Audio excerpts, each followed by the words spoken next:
You're listening to Popcorn in Politics. What's the real deal? Hosted by Audrey Bell Kearney and Derek J. Wilson. Asking the hard-hitting questions you want answers to. From political leaders and political hopefuls from around the world.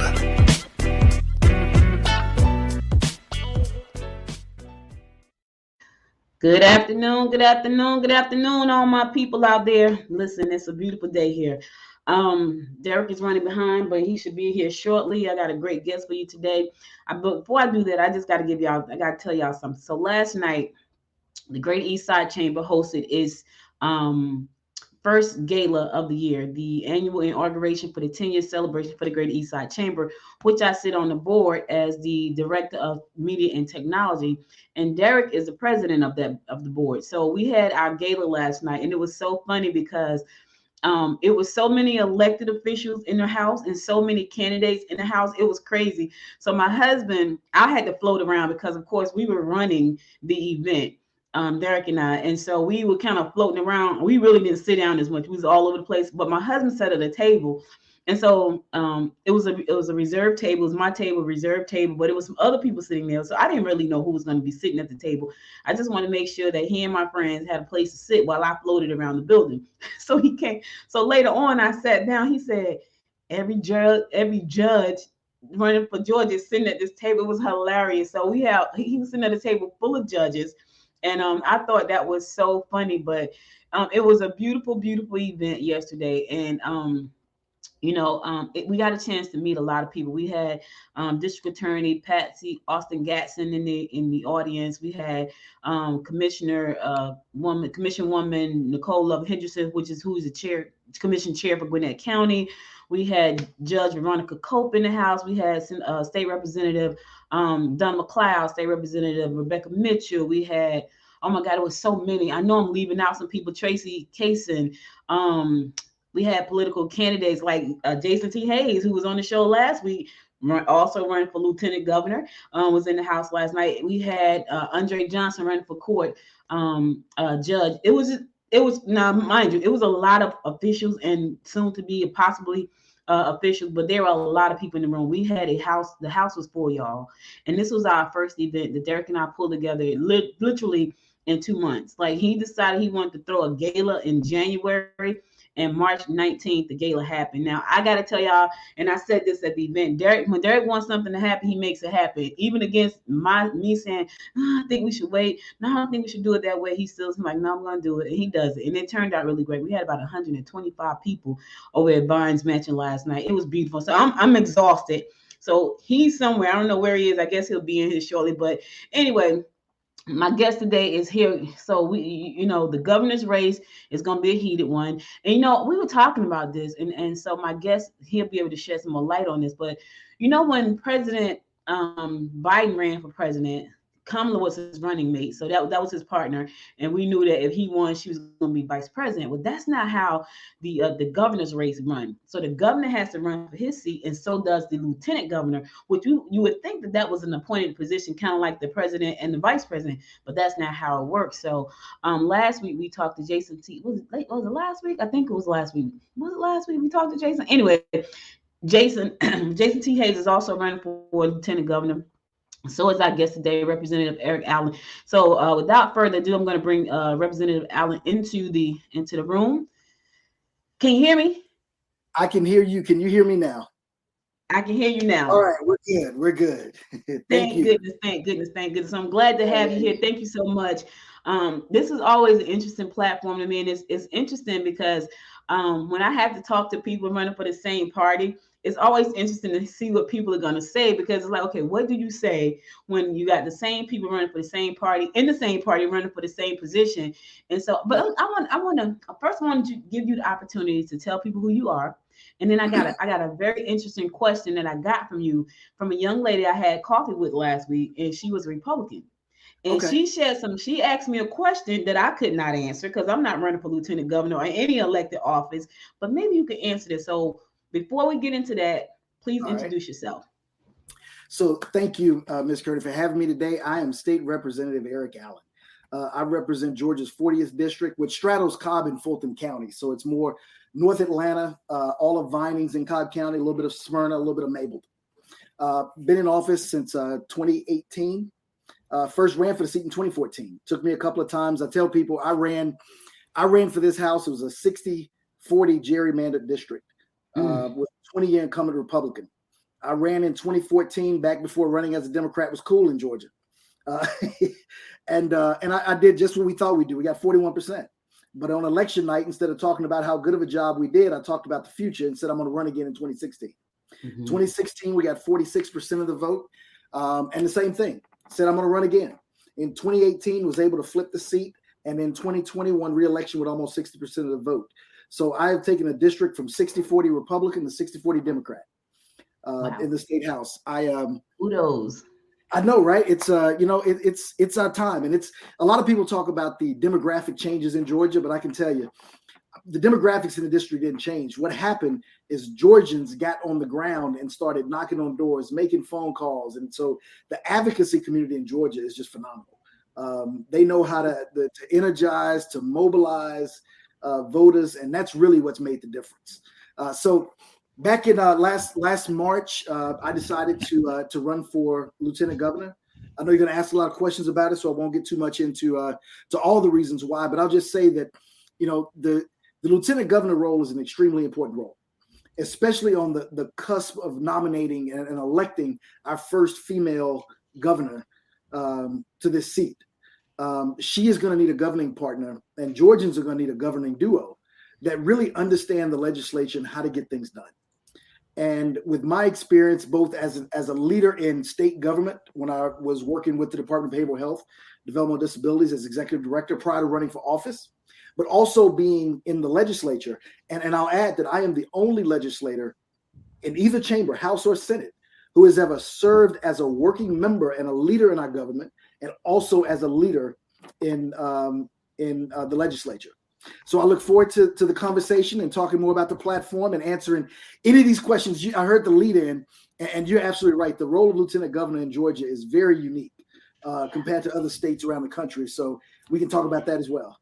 Okay, well, let's start there because we had that conversation, and he was like, you would think that would be an appointed position, just like the governor. But let me just say this real quick. So Derek has joined us. Hello, thanks for joining us. Party animal? No, I'm just kidding. So I told him about the chamber gala last night. You couldn't get up this morning. That's not what I said. But anyway, too much fun. Yeah. I was talking about how my husband said, everybody at this table is running for a judge or is a judge. It was hilarious, Derek. Because everybody at the table was either, I think it was Matt Miller, Tracy Kaysen, and some other folks. I don't even know who else was there. He's like, everybody at the table was a judge. But it was hilarious.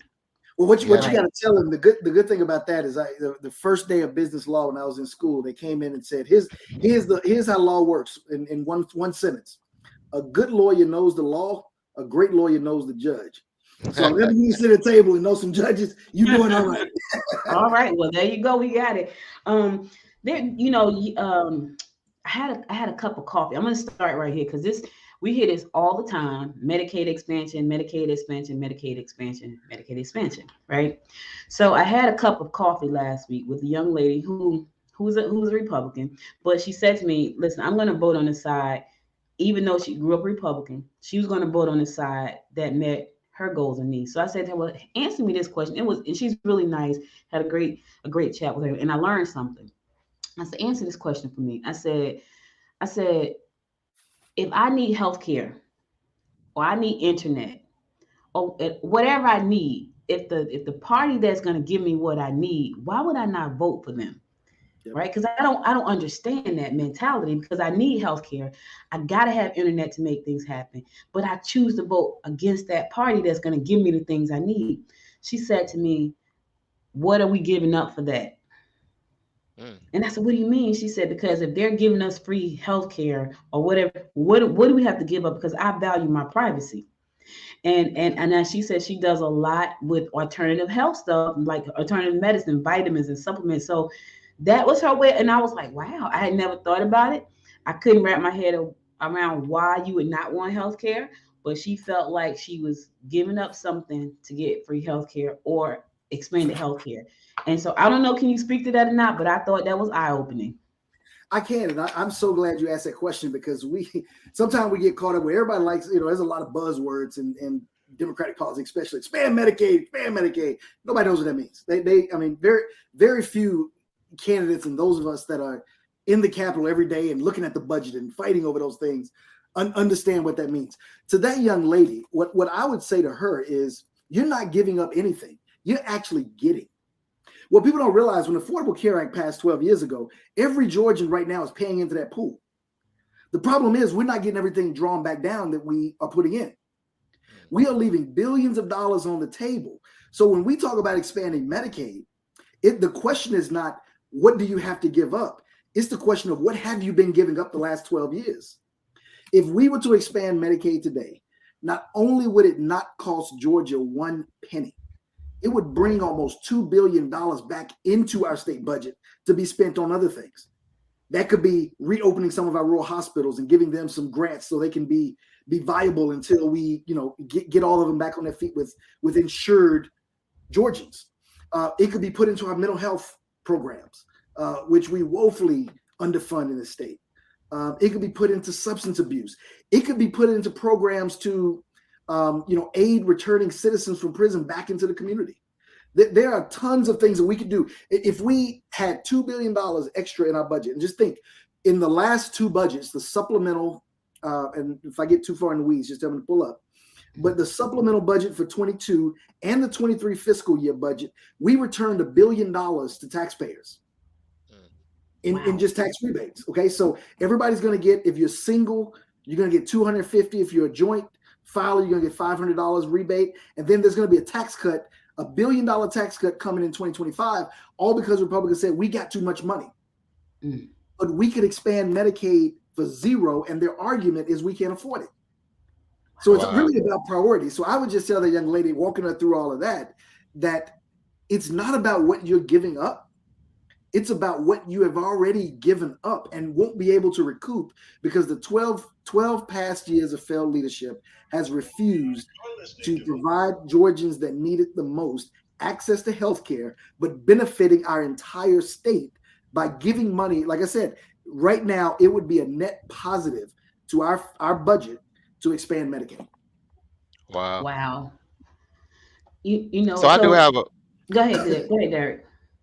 I do have a question on that, because I'm looking at your website and it says healthcare justice. Could you explain? So to me, there's such an imbalance in Georgia. Everything that I do and my 4 pillars of my platform are all about justice. Okay, you got education justice, you got environmental justice, you got economic justice, and you got social justice. All right. Now, and the health justice, and I consider that under the social piece. But when you think about health justice, the minority and disenfranchised communities in Georgia are the ones getting hit worse than first by not expanding Medicaid and doing some of the things we can do with healthcare. And I looked at y'all's profiles too, and I believe, Audrey, you're from Albany. Yep. I was about to say Augusta, but it's Albany. Y'all have had a hospital closed in the last 5 years. Yeah. Y'all, I went to Albany quite a bit when I worked for the state, going down to Thomasville, one of our 7 mental health hospitals. You get onto that corridor, there is so much health disparity when you get down, the closer you get to Florida in South Georgia. We got over 80 counties without an OBGYN. We've got 100 counties plus that are underserved for healthcare. We've got a health crisis with the lack of doctors and nurses in some of our communities. And once again, those not only hit the areas of a racial class, they also disparately impact a financial class of Georgians. And we got to be realistic about that. And I think poor rural voters have more in common with Black voters than they think. Yeah. Right. Yeah. Right. I agree. But yet, the poor rural always tend to vote against. Because they're better. Because the message, once again, I am the only candidate in this race. Now think about this for a second, and I mean this. I am the only person out of 9 people in a crowded field that has ever run in a general election in November and won, beat a Republican. I've done it twice. Okay, we cannot win the football game in the first quarter. We cannot elect somebody who runs for May, but does not know how to take a message to the goal line in November. The reason that they vote against their interests is we don't have the right people going down and talking to them. The reason you had a Stacey Abrams make so much inroads, the reason you had a Raphael Warnock make so many inroads in those communities, they went down and they go down with a strong message. They understand how to communicate so that people don't retreat back into their comfort zone of my mama was an R, my daddy was an R, I'm an R, so I got to go vote R. Right. You have to go lay out the argument. You have to build a case and explain to them. Don't just yell, expand Medicaid. Talk to them about how the Medicaid expansion and the Affordable Care Act is a jobs creation bill. Think about that for a minute. When the Affordable Care Act was implemented in 2012, if you had an idea, you had an innovation, you had an entrepreneurial spirit, you no longer were tied to the job that gave you health care. You could take your risk and launch your business. Most of what we see with the gig economy today is because the Affordable Care Act collapsed healthcare from a corporation. You know, you think about when corporations hold their employees, they've got time off, they've got retirement, and they've got healthcare. Right. Nobody really fusses over time off anymore. They only give you 2 weeks. You don't need that. You know, that's gone before you get it. 401ks came along and busted up pensions. Okay, think about it. The last thing these corporations had to hold on to people was healthcare. So you break that away from your big corporations. Anyone with an idea can go out. So now you go to those people and say, look, expanding Medicaid and making healthcare accessible is not just about a health justice. It's also about economic justice, because you have less families being bankrupt because they get ill. You have more people able to open that coffee shop they wanted to open, but they couldn't leave their 9 to 5 because they were giving them insurance. Right. Wow. So it's so the health justice, economic justice, all of them really wrap into one conversation that I think we need to go sell across the state. And we got to have the right people in the right place at the right time to do that. Wow. I think that's interesting, because I think when I talked to this young lady, fear of privacy being breached was one of her top things.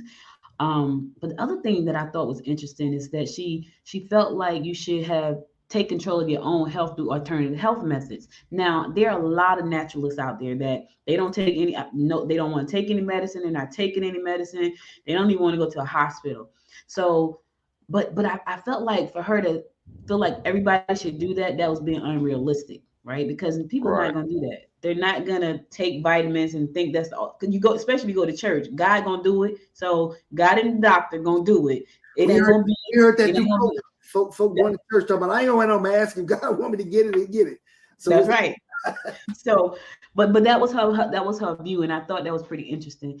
So, moving forward, what's your message on that? Can I comment on that real quick? Yeah, because it's funny, and this is where when you have those conversations one-on-one, it's good to call people out on that and say, well, you know, you're speaking on one side of your mouth about freedom, and then you're talking about what you want to do or what can be mandated with medicine and all.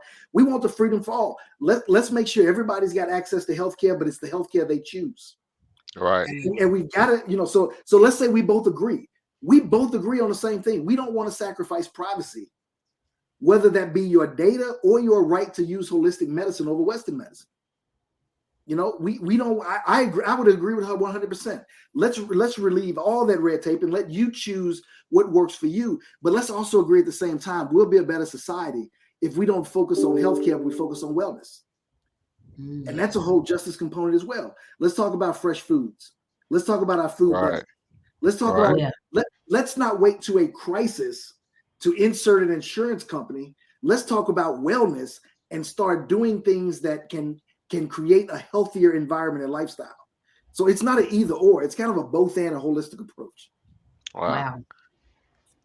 So going into your economic justice, I know Audrey, who's originally from Albany, always talk about how Albany has a airport, one of the most prosperous cities in not just Georgia, in the country. I've sent her multiple articles over the past year, just how every time it pops up, every time they do a list of some of the poorest cities in the country, Albany is always in the top 5. Yep.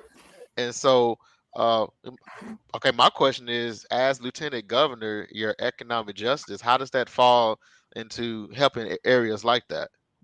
So a couple of things. One, with areas like Albany, they have all the ingredients. I mean, they got everything you need to be a bustling urban center. The problem is we don't call them that. We still call it is the only city in this state with a commercial airport. You said airport, but it's got a commercial airport that we still call a rural city. We don't even consider it an urban center. So part of it is the concept of understanding that Albany is a forgotten urban city. It's an urban center. And our investment should follow it. If we were to, one of the things that I tell people, and they say, well, as Lieutenant Governor, what's one of the biggest things you can do? I'm going to ask the question for you. What's one of the biggest things you can do? One of the biggest things we can do is start building our communities. And when I say building our communities, it's been a long time since we've had a Democratic governor and lieutenant governor. What that does is when you have a governor and lieutenant governor coming to Albany, meeting with your mayors, your city council members, meeting with your school board members, propping them up, giving them a platform and a voice, start building them, and I mean this across all of our cities. They have been out there on their own with a Republican leadership who likes to kind of come fly in and fly out, but not really invest in that community. To sit down and say, what are the type of businesses that you need? We've got the governor bragging about a plant east of Atlanta that the people don't even want, but he wanted to campaign on. Why not talk to some of these forgotten urban centers and have that conversation with them and say, look, how do we bring some business to you?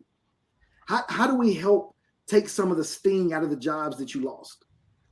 How do we bring in more jobs, and not just jobs, but good paying jobs? Problems, and you talk about, cities that are constantly depressed as far as their average income, everything else, is because our jobs ain't created equal. We like to give the good jobs in some areas than jobs in others. I don't want to talk about jobs. We talk about good paying jobs. If you're not willing to pay Georgians a livable wage, we don't need you here. We got enough people not paying our people livable wages. We need to be conscious and attract and recruit the companies that are going to do well by our communities, not just come into our communities so they can do well. It's a difference. So with the leadership in Albany, because I kind of questioned it once, and someone wanted to smack my head off, but I retracted. I was like, I'm sorry. With the leadership in Albany, are there resources that they're missing out on that they can't find? Because I feel like if you're in leadership, do you not all talk together to each other with the leadership that's there? Like, I don't understand that process. They should, and I'm sure every mayor and city council in this state would if the opportunity approached itself. The question is, do we have a government that's reaching out to them the right way? I think you're going to start to see some of these things happen, because also you got to recall, we just got 2 Democratic senators. If you are a local elected official and a Democrat in Georgia, you were not listening. I mean, you had so many layers that you were below before you can get access to the resources. And I don't mean financial. I'm just saying information. Right. If you look at Reverend Raphael Warnock's office, his staff has been in South Georgia. He's been in South Georgia more than any visible Democrat you've seen. I mean, and that's needed. That's what you need. But with that comes awareness, which will then bring the resources to follow. But when you've got people in leadership who don't even want to be aware of what your struggles are, that's just your problem. That's a you problem. It makes a difference. So I think, this election, man, I people say it, but it can't be understated. This is an election of a lifetime. If we can have the trifecta at national, state, and local government in some of these forgotten areas, that's when you'll start to see some investment the right way. Somebody at the state that says, you know what, I don't want to do $1 billion tax cut and give it to every Georgian, because every Georgian don't need it. How about we take that $1 billion and invest it to the communities that we know need it most? Yeah. That's leadership. Yeah. That's leadership. Right now, we don't have that type of thinking in the positions that matter of governor, lieutenant governor, secretary of state, attorney general. If we get all of those, and we have the senators, we have the White House for the next 2 years at least, and hopefully the next 6 and beyond, then we start to see a lot of things change. If you think about, I live and represent Cobb County. I'm the chair of the Cobb County delegation. a lot of the investment and the growth and the boom in Cobb County has been directly because Johnny Isaacson, a very powerful senator from Cobb County, had all the relationships. So don't think that this stuff is not about relationships. It is completely about relationships. But to that flip side, we've also got to make sure that we're giving our elected officials the grace and space to do what's needed to bring those investments in. One thing that we do as Democrats is sometimes, if they're not a purist and they ain't saying exactly what I want them to hear, well, I ain't gonna go vote for them no more because they ain't done nothing for me. Yeah. We already heard about the presidential campaign for 2024. Joe Biden ain't done nothing for me. But you know what? Sometimes not getting kicked in the face is a win. Yeah. I agree. I'll have to agree. So small businesses right now, one of the things that we always need is access to funding. Absolutely. And there's a lot of money floating around Georgia, and we know there is, but a lot of small businesses still do not have access to that funding, especially minority-owned businesses. How can we make that process more simple? Because there have been monies floating around for the last 2 years that we just have not been able to access. And I feel like that money could have saved some of our businesses. What can make that process simpler? You know, that money could have, and I know where you're coming from with this one, but there were multiple ways, and don't think that the money is not still floating around. Mm-hmm. Cities and counties still have a lot of money, and that money can be given as grants to already established businesses. They've done it in various counties across the state where they have worked with either chambers of commerce or other nonprofits to do grants and get some of that money into the hands of some of our small businesses. So it's not too late to do that, and we should be advocating for that on every level to make sure that happens. But when you talk about, once again, banking is a relationship. I sit on the Banks and Banking Committee, and I've had many a conversation with banks and different administrators on how do you get that money in? And even when the PPP loans were coming out, a lot of that was built on relationship. Yeah. And a lot of our small businesses are unbanked or not properly banked, and don't have the relationships to go in and get that money. So some of it is, how do we bridge that gap? Everything, and I've listened to a lot of my colleagues who are running for this seat. Everything ain't a legislative fix. We got, everybody want to talk about getting legislation passed, and I'm going to do that. Well, first of all, Lieutenant Governor can't introduce legislation. I'm going to tell you that. So by law. So anybody tell you they're going to get bills passed and they're going to do this, then you can influence it. But the Lieutenant Governor can't introduce legislation. But what you can do is be that bridge builder. You've got a megaphone and a platform that can bring those community leaders together. One of the things I talk about that's not often mentioned with the role of Lieutenant Governor is not only do you get a few dozen appointments to different boards and authorities across the state, you can commission your own boards and authorities that can influence and advise the legislature. Right now, the Lieutenant Governor's got about 5 or 6. One of them's on small business, one's on workforce challenges, one is on innovation and technology. He wants to, Atlanta to be the technology hub of the East Coast. All this stuff. No one can stop you as Lieutenant Governor from commissioning that. No one can stop me as Lieutenant Governor from pulling a group of business leaders from across the state and banks across the state, putting them in a room together and say, how do we solve this problem about being underbanked and under-resourced minority businesses? Wow. So you said something. So Derek, I'm about to go with this, right? Because I done asked all the candidates in the last probably 4 episodes about this one question, because I feel like it's one that nobody's talked about. They talk about Medicaid expansion and economic development, but not one candidate has ever said that brought up that's on the agenda about technology. And so when I think about the generation right now, not the Xers, but the millennials and the Z generation, everything is about technology for them. And so is there a tech agenda? Do you have one? Because I haven't heard one candidate yet say they got a tech agenda. And I think hold on before you. Well, no. Before you go into that, when you were saying relationships with banking, and this ties into what Audrey was said, because now this is 2022. A lot of bank accounts now are just simply online banks. Yeah. And so that ran into an issue when the PPP came out, when I don't have Sally that I can go into the bank and sit down and she remember me when I started my business. I have, I opened my bank account online that's in Michigan, So, how does the new laws and new programs coming out relate to technology? Like, how does it merge the technology together so where I'm not getting penalized for using modern technology? Yeah, I don't think they're mutually exclusive. I mean, if you are a small business owner and you have your bank account, then you need to have a relationship with somebody in the walls of that bank, regardless of the technology. You may never go in and see them, but at least some banks are just completely online banks now. Yeah, some are, but the ones that, yes, but they're also still a majority of our banks for the consumers. Yes, a majority of them are moving online. For business accounts, first of all, I would encourage anyone with a business not to go to a purely 100% online bank. Okay. I mean, that's an educational component, because when I ran my business, I used to always tell my CFO, the worst time to ask for a loan is when you need one. Mm-hmm. Just like anything else, just in life, the worst time to go apply for a credit card is when you need one, because that means everything's probably on the way down. Right. So you want to have that relationship with a banker of some sort. So the first thing is, yes, technology is great. You may never go in there to do a transaction, but you need to go in there and talk to them about your business, about your plan, about your needs, about your trajectory of your business. So that's the first thing. We can't, just because technology is there, doesn't mean it supplants everything that we know is good business. Some of those relationships still have to be there.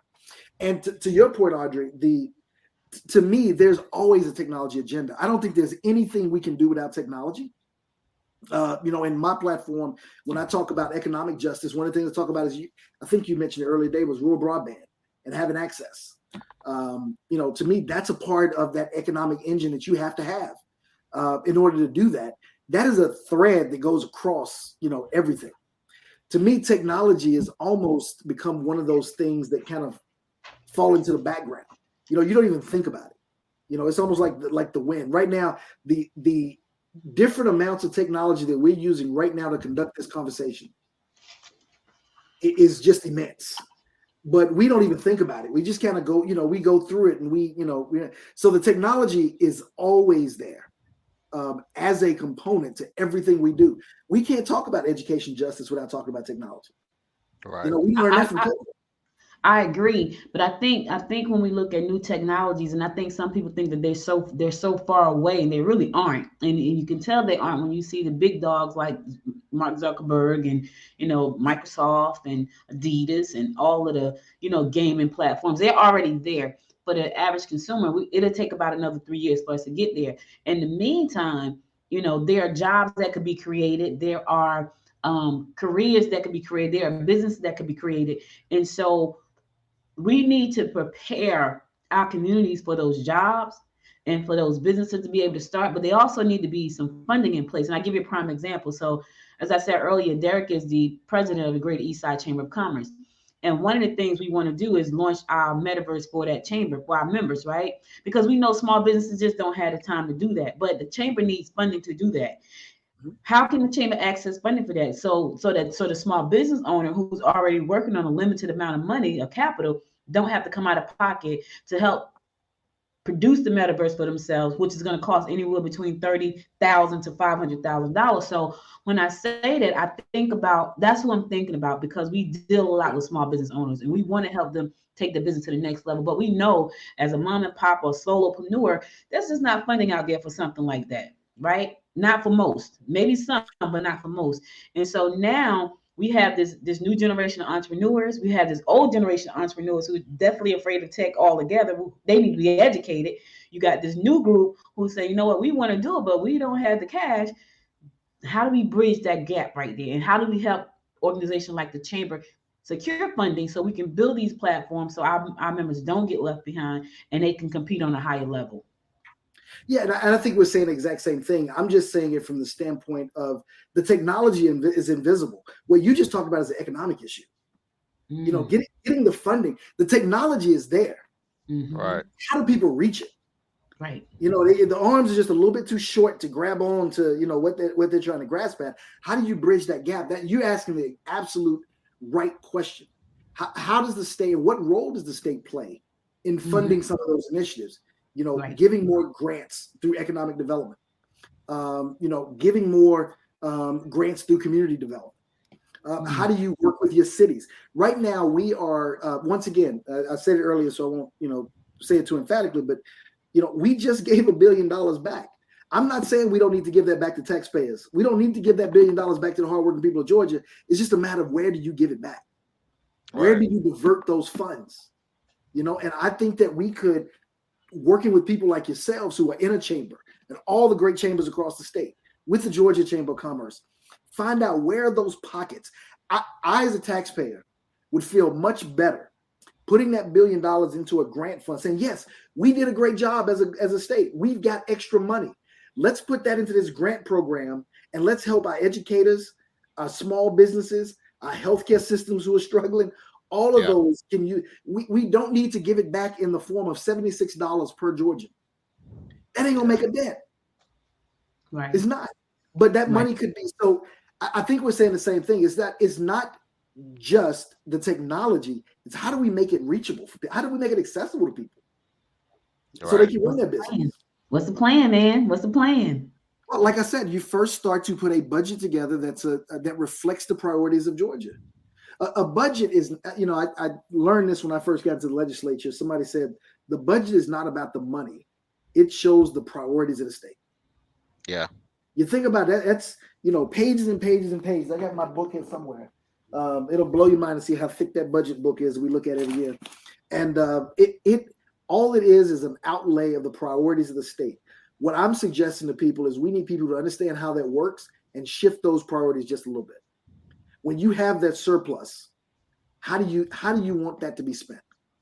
Do you want it to be spent as an election year ploy where the governor can say, I gave everybody a $500 check in their taxes? Or do you want that money to go to small businesses, go to educators who are having to dip out of their own pocket to pay for basic supplies for schools? You know, how do you want that money to be spent? And I think that's the question that we need to be solving.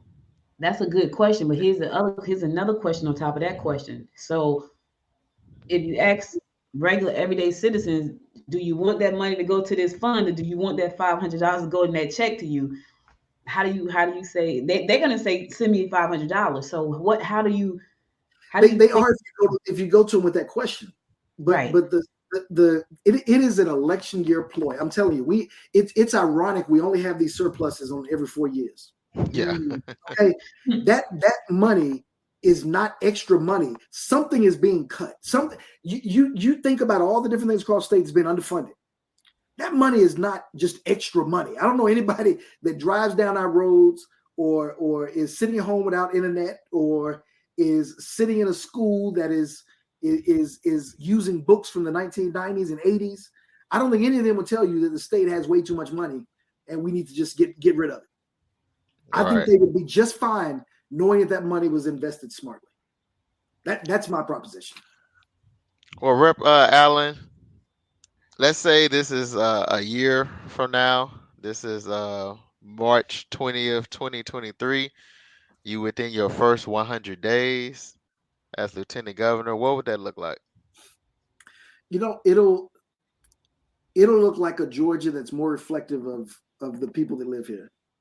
You know, one of the things that I've talked about doing is I want to open up the Lieutenant Governor's Office of Legislative Equity, and what that is a group of community leaders who look at every piece of legislation and score it on what is the impact to everyday Georgians, people of color, and disenfranchised communities. Just bringing that awareness out. Right now, there's so many things that get passed. You know, we pass so many bills and everything gets done. Nobody takes the time to slow down and stop and really grade and look at it. We got all the talking points about it, but what does it really mean? I think if we start to do that, we'll start to answer some of those questions. Well, this is going to give funding to small businesses who are in the top 15 to 20% of revenue earners. You know, what about the other ones? What are we doing for them? So I think in those first 100 days, we'll start to see. First of all, we'll have a chamber that is is more respectful to all sides, who allows open debate, who is responsive. One of the other things I've committed to is doing a weekly fireside chat with what's going on in the Senate. What have we passed? What have we done? I think it's going to be a different era. I think you're also going to have a Democratic governor who's going to set out the priorities through a budget that will answer a lot of these questions. It will make sure that we are prioritizing the right things and funding the right things the right way, so that we can have a just Georgia, to have more equity, to have more people at the table. I want to bring as many people into this process as possible.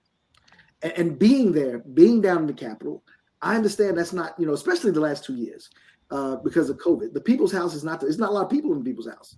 We need to get people back in there and we'll see what's going on. We've had so much done under the cloak of darkness because nobody's really there. Nobody's engaged. Well, how do we fix that? By bringing people into the process. And once again, like I said, establishing some of these committees and commissioning some working groups to solve some of these problems and come back to the legislature. The legislature is not all knowing. It is not omnipotent. It is not all powerful. We've got to return some of that back to the people and allow them to come in and influence legislation the way it's intended.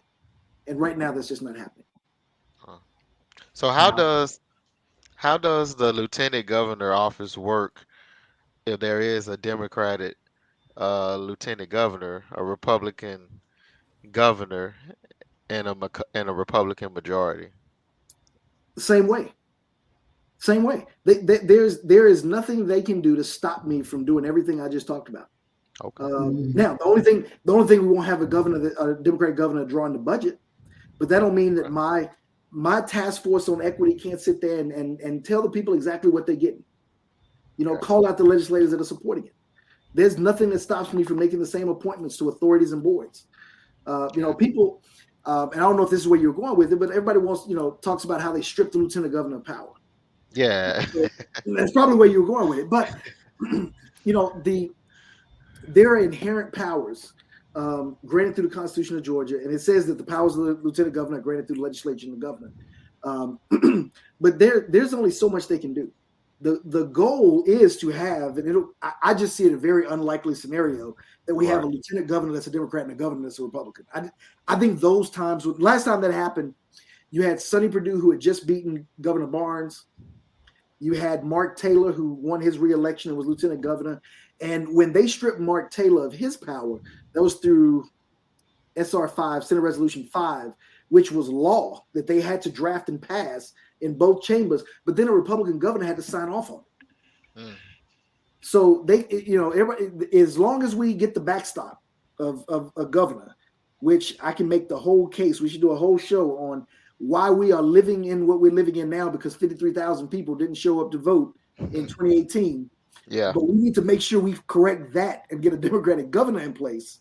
And then the lieutenant governor will be able to help push that agenda forward and make sure that Georgia is progressing the way we all want it to progress. All right. Now, I believe in timing.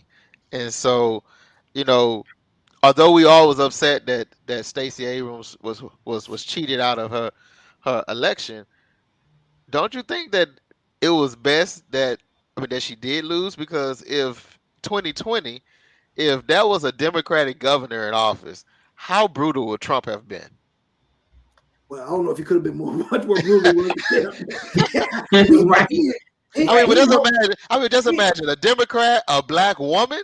It would have been, she would have been. Her reelection would have been challenging. Let me tell you something. Ain't nobody gotta take up for Stacey Abrams. True. Okay, in her own right, Stacey is a force to be reckoned with. Yeah. And regardless of when, she's going to catch the fury of whoever is up there. But I know her, and I trust her that she is going to withstand whatever they throw at her. And we, like I said, that there are a few of us, that are running statewide that have had that. I've had everything from the state, the local, the national GOP thrown at me. They don't hold punches with anybody. They're gonna get rough.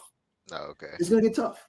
But I do think, to your point, the timing would have been good in 2018.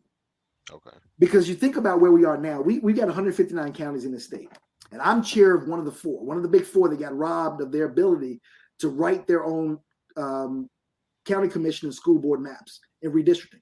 Yeah, Cobb, Gwinnett too. Yeah. Cobb, Gwinnett, Chatham, and Richmond. Yeah. Okay. Well, the only 4 out of 159 counties that weren't able to do their job. All minorities. And here's the thing: all recent governing minorities. Okay. Right. Recent. All recent. Yeah. They just flipped. Yeah. Okay. Scary. So, it is. But what we could have done is had that 53,000 more people vote, and we would have had a Governor Abrams who would have vetoed, right, and forced them to go back through the local process. This, I'm telling you, this election matters. It matters so much, not only because of what we need to do on our side, but what Donald Trump is waiting on is all his acolytes to be installed across the country.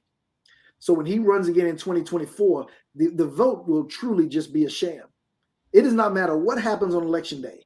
If he gets his way and installs all of his little acolytes across these different Secretary of States, governors, all these other races, then it is almost a foregone conclusion of what's going to happen on the first Tuesday of November 2024.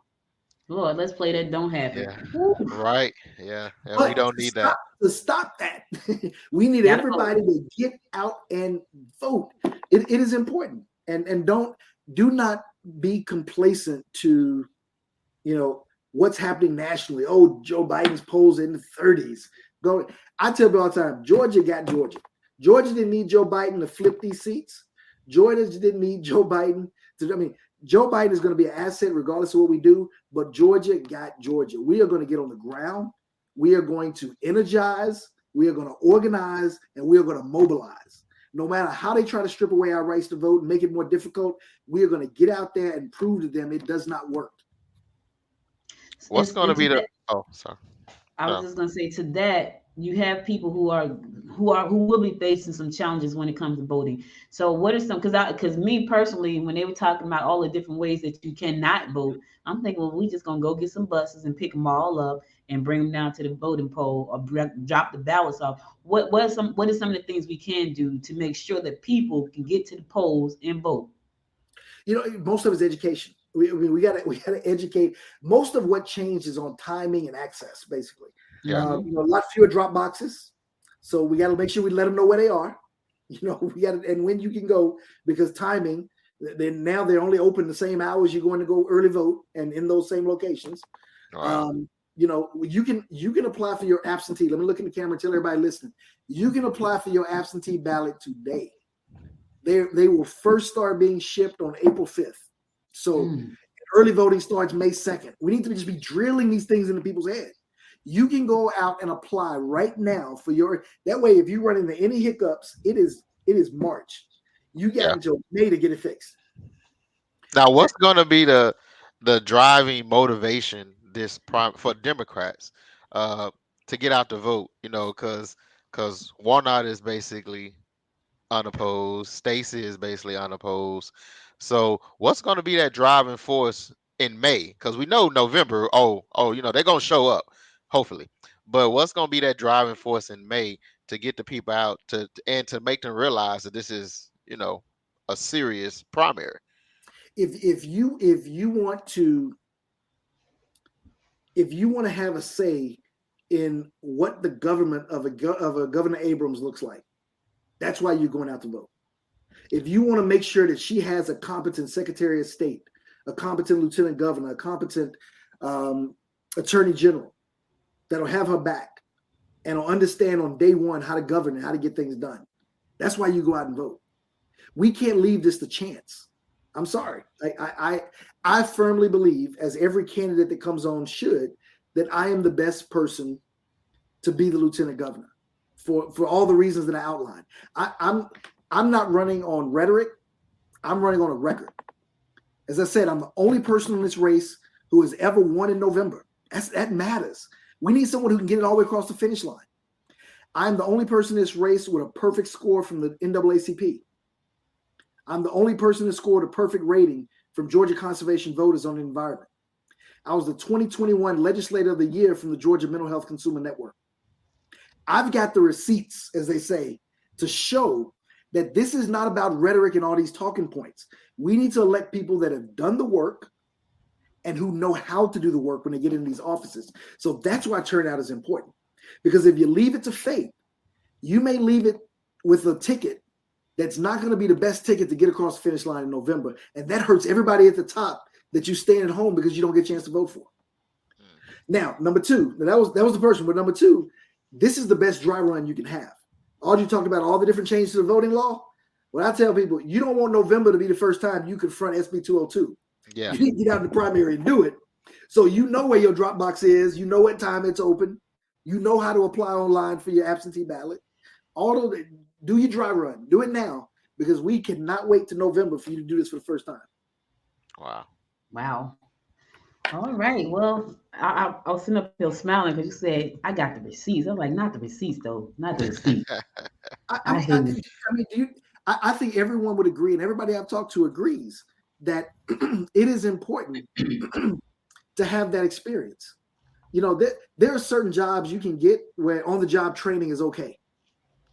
But I can tell you from walking into that building on my first day as a state legislator, it can be overwhelming, not because you're not capable, but because there's so much to learn. But if you're in the house, you know, I'm one of 180. When I first got there, I had a leader, I had a chairman, I had all kind of people that had been there a while. They could show me the ropes, how to interact with this and that. And, you know, you learn that over time. If you walk in there with no experience as lieutenant governor, you're one of one. Ain't nobody there to help you. Wow. Ain't nobody, you are one of one. You are at the top. So I don't even think people understand the job that they're running for. This is not a platform job to launch into something else. This is for those that are prepared, those that are experienced, and those that will add value day one to what they have to accomplish. Otherwise, they're going to get shredded apart. The biggest threat to inexperienced lieutenant governor, as you all talked about, Derek, you mentioned, is the fact that they're going to be in a chamber that's run by Republicans. If you have never been in there and been in that environment, and you don't know the people in the chamber, you don't know the people in the halls, and you don't know the people outside, then you're going to struggle. Some jobs require a little bit of experience. Wow. All right. Well, there you have it, sir. People, everybody watching. You heard it right here. That's pretty, you know, and yeah, okay. So listen, how can people get in contact with you to support the campaign and support the work that you're doing? Yeah, so you can follow the campaign at allenforgeorgia.com or allenforga.com, however you want to put it in. If you want to email me directly, you can email repallen@allenforgeorgia.com. And if you want to get in touch with the campaign, you can get 678-852-5347. Happy to hear from you. If you got any follow-up, want to talk about what we talked about, I don't just say it, I mean it. It's an open door policy. Whatever you want to chat about, give me a call when I can find a time. Just, you know, give it to when we're out of session. We still got 2 more weeks before we're done. But it's gonna be a little busy. But I'd be happy to talk with you about any issues that come up. And thank you guys for the platform. You do a great show. Now, Go ahead, Eric. I don't know if she did it because we did it to every other state rep. Any legislators updates that you would like to provide? I know there was a lot of. I mean, this has been an interesting session. That's one word. When you're on the inside, I don't know if I use the word interesting. It's been a lot, you know, and so you know we're in Gwinnett, yep. and so I'm gonna be totally honest that I haven't really followed a lot of things that was coming out of Cobb, but I do know Cobb had its issues as well, because I want to say I think it was Cobb County where they just basically wrote out a whole commissioner, right? Yeah, they drew Commissioner Richardson, basically shortened her term by drawing her out of a district into a district that's now up for election this year, which means once that election is settled, she will have to resign because she doesn't meet the residency requirements of the new district. So, and it's not just her. So here's what I tell people: Cobb County, you had 3 Black women all elected 2018, 2020. You had Lucy McBath, elected by a majority of East Cobb voters, drawn out of Cobb. You had Sharice Davis, first African-American female, serve on the school board, drawn out. You had Jerica Richardson, first African-American commissioner representing District 2, drawn out. This is not by accident. This is by design. And what, you're gonna make us launch into a whole new show. But what we've got to be careful of, and I mean this sincerely, what we've got to be very careful of is not just the attack on the franchisement of voting, the access of it, but this sets a very dangerous precedent that if they don't like the outcome of a vote, they can overturn it through reapportionment. Yeah. Georgia does not have any law that prohibits redistricting being done at any point. It does not have to happen every 10 years.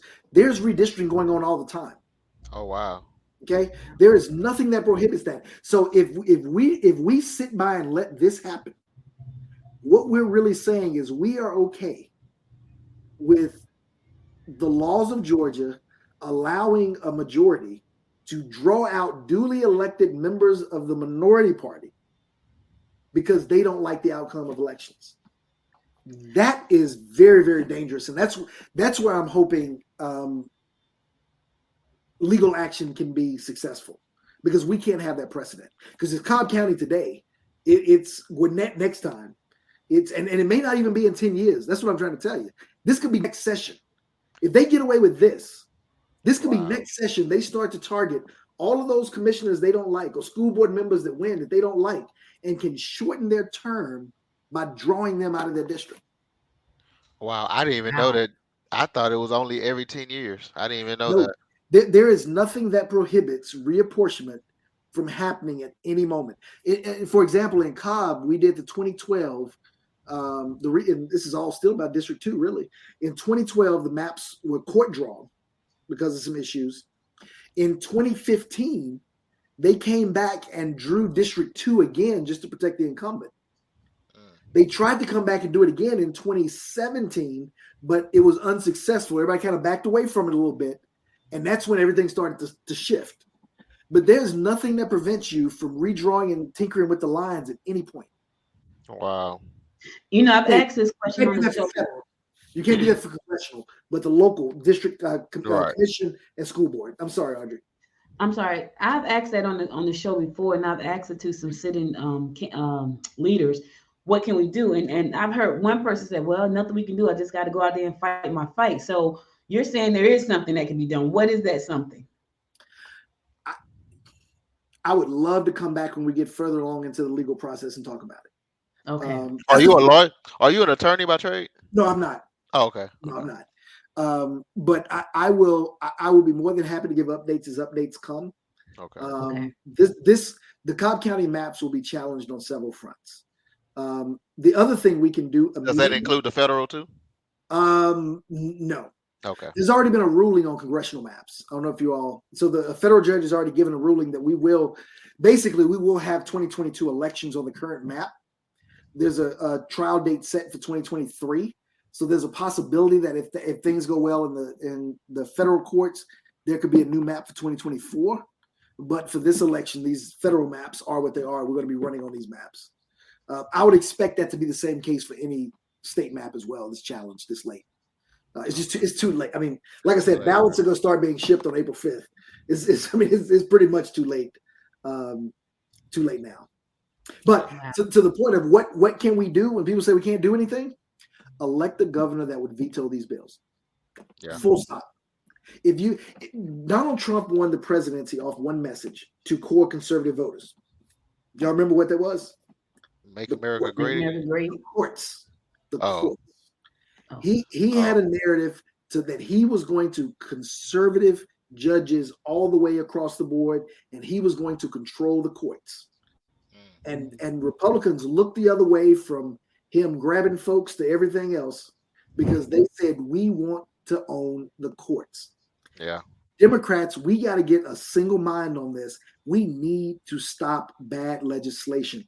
I don't care how you feel about what's going on in D.C. I don't care how frustrated you are with anything else.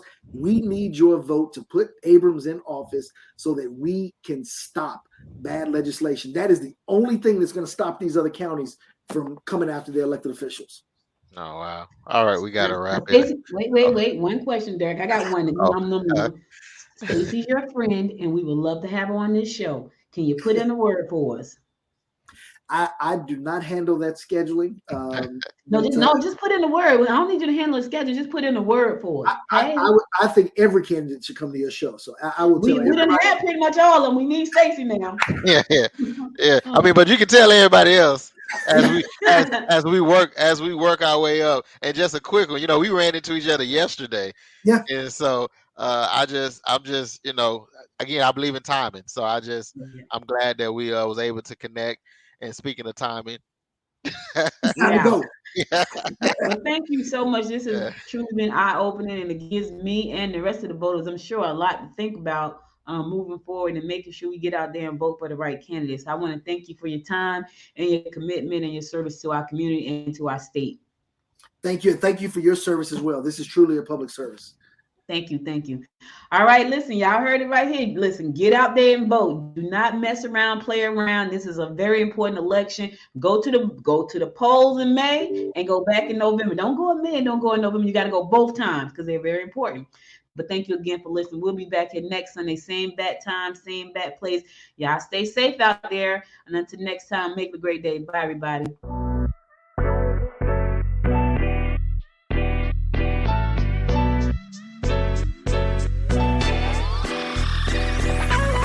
You've been listening to Popcorn in Politics. What's the Real Deal? Hosted by Audrey Bell Kearney and Derek J. Wilson. Be sure to subscribe to the show and share it with your family and friends. To support the show, visit us on the web at www.popcorninpolitics.com. Connect with us on Facebook at Progressive Popcorn and on Instagram at Popcorn Politics Podcast.